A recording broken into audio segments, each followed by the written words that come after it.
উত্থাপনের ছাত্রদের একটা বিষয় ছিল যারা 32টা দেশ যারা সুবিধা পায় গ্র্যাজুয়েশন শেষ করার পরে স্টুডেন্ট ভিসার একটা সুবিধা পায় 1 বছরের, এরকম সুবিধার জন্য বাংলাদেশেও ইনক্লুড করা হয়, বাংলাদেশের ছাত্রছাত্রীরা যেন এখানে এই সুবিধাটা পেয়ে থাকে, এটা আমার উত্থাপনের দাবি ছিল।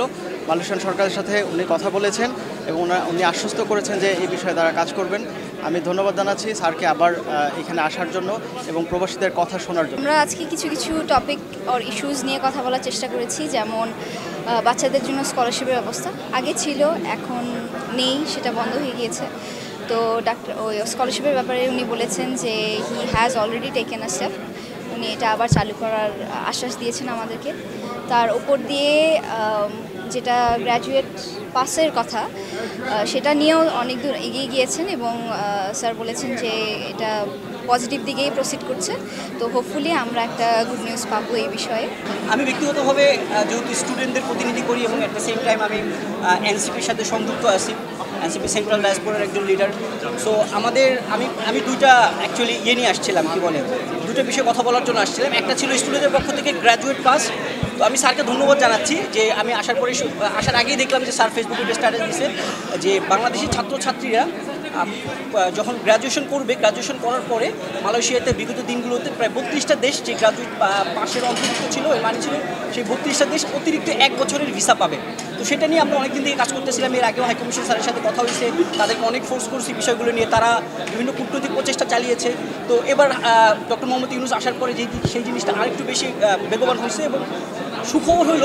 এবং এই ব্যাপারে ডক্টর মোহাম্মদ ইউনূস মালয়েশিয়ার সরকারের সাথে কথা বলছেন এবং আমরা আশাবাদী খুব শীঘ্রই বাংলাদেশ সরকার বাংলাদেশের ছাত্রছাত্রীরা এই সুবিধাটি পাবেন গ্র্যাজুয়েট পাস নিয়ে। আজকে প্রধান উপদেষ্টার সাথে মতবিনিময় সভায় উপস্থিত হয়েছিলাম আমরা স্টুডেন্ট কমিউনিটির পক্ষ থেকে, youth alliance Bangladesh Malaysia, youth alliance মালয়েশিয়ার পক্ষ থেকে। এবং আমরা যেই দাবিটি উত্থাপন করেছিলাম, নাম্বার 1 ছিল আমরা গ্র্যাজুয়েট পাস, যারা শিক্ষাজীবন শেষ করেছে তারা যেন 1 বছর জব সার্চিংয়ের সুযোগ পায়। এবং ওনারা আশ্বস্ত করেছেন এটা নিয়ে ইতিমধ্যে আমাদের মালয়েশিয়ান যে গভর্নমেন্ট রয়েছে তাদের সাথে কথা বলেছে। অনেক দাবি উত্থাপন করা হয়েছিল, তার মধ্যে অবশ্যই একটি গ্র্যাজুয়েট পাস নিয়ে আমাদের দাবি ছিল, যেটি অলরেডি প্রসেসিংয়ের মধ্যে আছে। আরেকটি হচ্ছে স্কলারশিপের বিষয়ে। স্কলারশিপের যে বিষয়টা ছিল ওই দাবিটাও আমরা উত্থাপন করেছিলাম। উনি এই বিষয়টিও খুব গুরুত্ব সহকারে দেখবেন, আমরা আশা করছি। উনি এই আশাটুকু আমাকে দিয়েছেন। প্রধান উপদেষ্টার সাথে সাক্ষাৎ করে এবং কথা বলে খুবই ভালো লাগলো। আসলে আমরা আমাদের প্রবাসীদের কিছু দাবি ছিল, এগুলা ব্যক্ত করেছি ওনার সাথে। যেমন এই দেশে কিছু অনেক অবৈধ লোক আছে, এগুলা বৈধতাকরণের ব্যাপারে মাননীয় প্রধান উপদেষ্টার নিকট আমরা বলেছি। আমরা আরও ব্যক্ত করেছি অনেক সময় পাসপোর্ট বিলম্বের কারণে অনেক সময় ওয়ার্কার অবৈধ হয়ে যায়, তারা ঠিকমতো পারমিট করতে পারে না, তারা এই দেশে পুলিশের হয়রানি হয়। এগুলা আরও অনেক আমরা ওনার কাছে আবদার করেছি। থেকে আমরা ইনভাইট করছিল এবং বসে আমাদের ওনার সাথে আমাদের কিছু কথা হয়েছে, আমরা কিছু কথা পেয়েছি, আমাদের কথা রাখছে, এতে আমরা খুব খুশি। আমাদের যে দাবি দেওয়াগুলা এগুলো আমরা প্রধান উপদেষ্টার সামনে স্মারকলিপি আকারে দিয়েছি এবং আমরা আশা করি যারা এখানে মারা যায়, বিভিন্ন পেশাজীবীরা যারা মারা যায়, এটা যাতে সরকারি খরচে বাংলাদেশে পৌঁছানো হয়, এই ব্যাপারে আমরা আলোচনা করেছি এবং বিভিন্ন আমাদের মালয়েশিয়ান প্রবাসীদের দায়িত্বগুলো এখানে উপস্থাপন করেছি।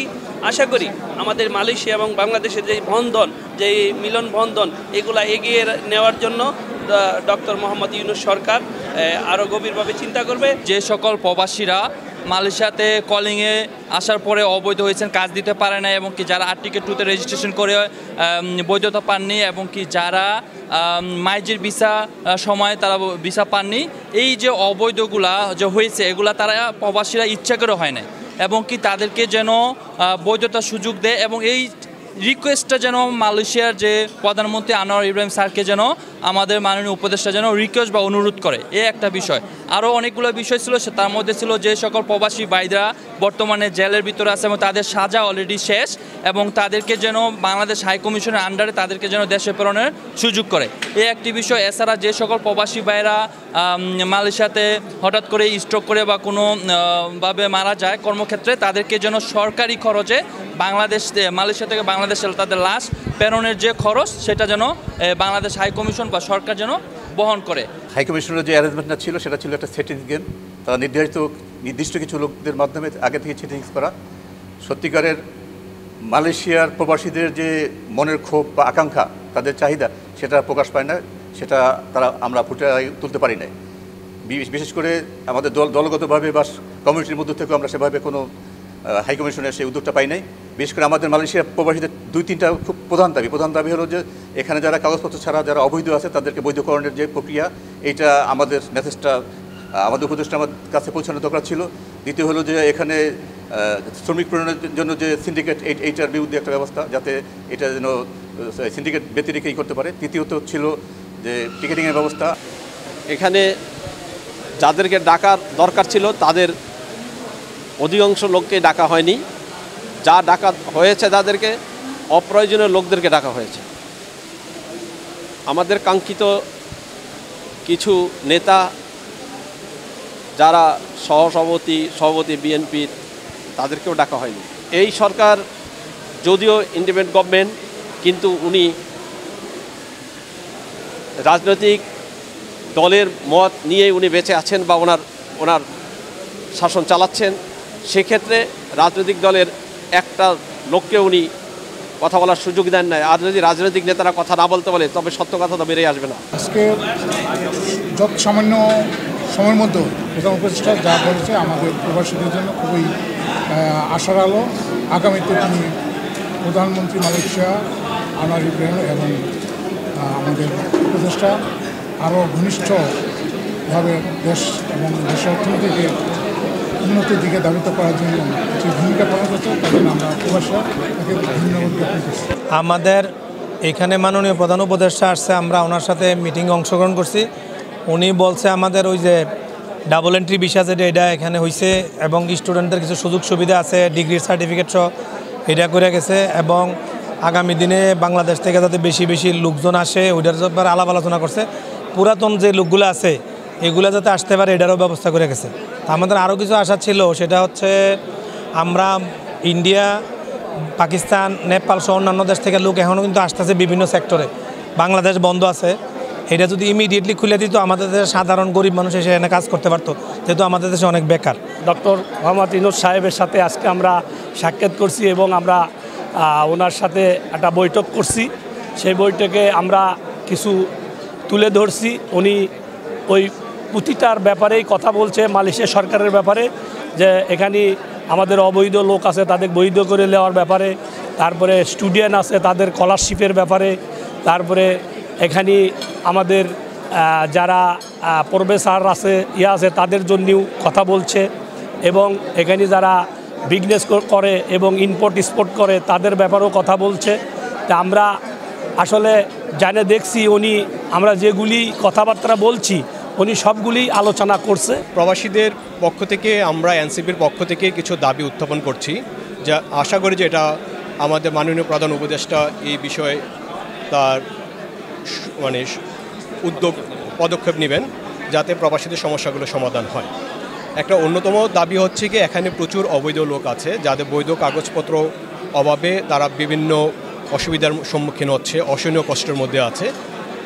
প্রধান উপদেষ্টা আমাদেরকে আশ্বস্ত করেছেন ওনারা এই ব্যাপারে কাজ করবেন। আমরা চাই যেন এই ব্যবস্থাটা যেন অতি শীঘ্রই বাস্তবায়ন হয়। দ্বিতীয় দাবি হচ্ছে কি, যেসব প্রবাসীরা মারা যায় প্রবাসীদের লাশ যেন দেশে বৈধ পথে সরকারি ব্যবস্থাপনায় যেন প্রেরণের সুযোগ থাকে। প্রবাসীরা বিদেশে মারা যাবে এবং সেই লাশ প্রেরণের দায়িত্ব থাকবে রাষ্ট্রের। তৃতীয়ত হচ্ছে, প্রবাসীরা বিদেশ থেকে যখন নাকি বাংলাদেশে যায় তাদের বিমান ভাড়া অসহনীয় পর্যায়ে থাকে। আমরা চাই বিমানের সিন্ডিকেটকে ভেঙে দেওয়া হোক এবং এখানে বাজেটেড এয়ারলাইন্স চালু করা হোক। বাজেটেড এয়ারলাইন্স চালু করার ফলে আমাদের বাংলাদেশে যাতায়াতের ব্যবস্থাটা খুবই সহজলভ্য হবে। কারণ আমরা এখানে বর্তমানে অন্য প্রতিবেশী দেশগুলোর তুলনায় 2 থেকে 3 গুণ বেশি ভাড়া দিয়ে আমরা বাংলাদেশে যাতায়াত করি। যেমন ভিয়েতনাম, ইন্দোনেশিয়া বা ইন্ডিয়া, ওরা যে ভাড়াতে যায় আমরা প্রায় 2 থেকে 3 গুণ বেশি ভাড়া দিয়ে যাই।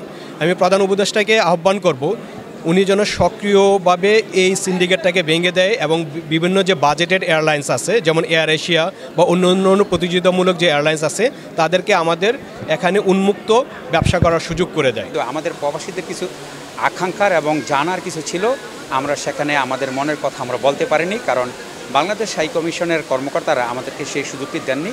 ওনারা নির্দিষ্ট করে রেখেছেন কিছু লোক এবং এই কিছু লোকের কাছে লিখিত কিছু কাগজপত্র ছিল, ওইটার উপরে ভিত্তি করে ওনারা ওনাদের বক্তব্য দিচ্ছে। আমরা আশাহত হয়েছি যে বাংলাদেশ এম্বাসি যাদের প্রশ্ন উত্তর পর্ব নিয়েছে এখান থেকে একটা বিশেষ শ্রেণীকে উনি বাদ দিয়েছে, যারা আসলে বাংলাদেশের শ্রমিকদের ব্যাপারে কথা বলবে এবং পাসপোর্ট নিয়ে কথা বলবে, এইসব বিষয়গুলো প্রশ্ন করা হয় নাই এবং এম্বাসি এই ব্যাপারে কাউকে সুযোগ দেওয়া হয় নাই। আমরা দেখতে পেরেছি যে উনি কিছু সিলেক্টেড লোক দিয়ে উনি প্রশ্নগুলো করিয়েছেন।